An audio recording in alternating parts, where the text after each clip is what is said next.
Sachsen und der erste Titel, genau.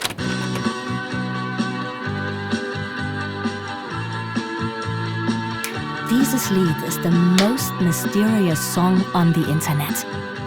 Ein Lied, das 10, wenn nicht Hunderttausende Menschen auf der ganzen Welt versucht haben zu identifizieren. Viele meinen, sie kennen den Song oder glauben, sie hätten ihn irgendwo schon mal gehört. Er klingt doch so vertraut.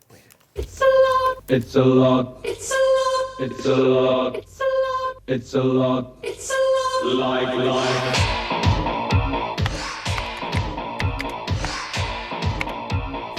Es wurden die dollsten Theorien aufgestellt, wer das alles sein könnte. Und was uns alles an Bands vorgeschlagen wurde, verrückt.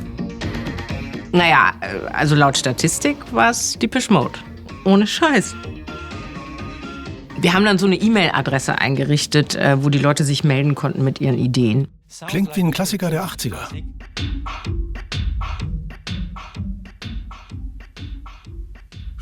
Depeche Mode hätten ja viel mehr Synthesizer dabei gehabt. Eine Gitarrennummer. Ne? In den 80ern haben wir viel Modern Talking gehört. Viele dachten, es könnte Cutting Crew gewesen sein. Killing Joke. Oder Sisters of Mercy. Ein altes Demoband.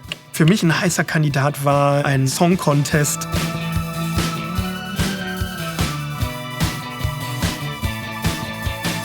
Er hatte immer was düster, melancholisch, getragenes, tiefes.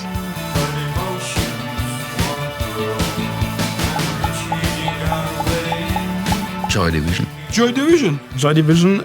Ich bin großer Joy Division-Fan.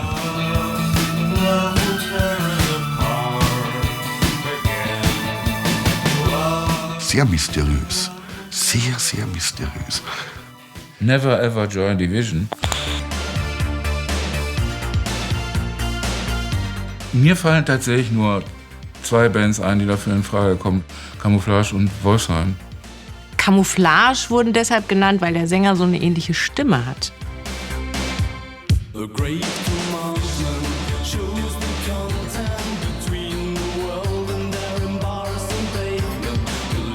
Es wird ja ganz viel gesagt, das muss doch Alphaville sein, das ist doch ganz klar Alphaville.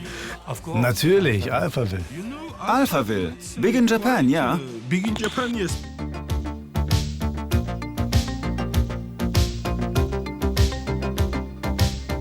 Wir haben dann unglaublich viele Bands direkt angeschrieben. Eine davon war Alphaville. Man geht seine E-Mails durch und und dann also löscht, irgendwie beantwortet, löscht.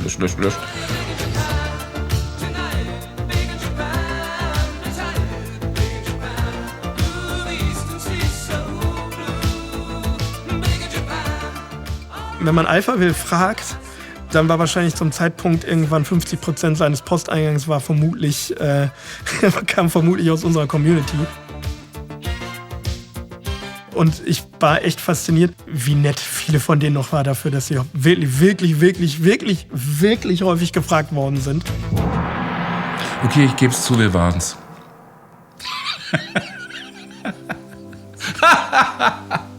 Ich lache mich tot.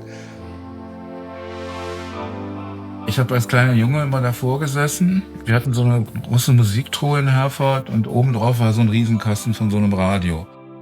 Und damals gab es eigentlich nichts anderes als klassische Musik. Also hauptsächlich. Und Schlager. Meine Mutter hat mich dann ein paar Mal erwischt vom Radio und ich war in Tränen aufgelöst. Und ich sagte, Junge, warum weinst du?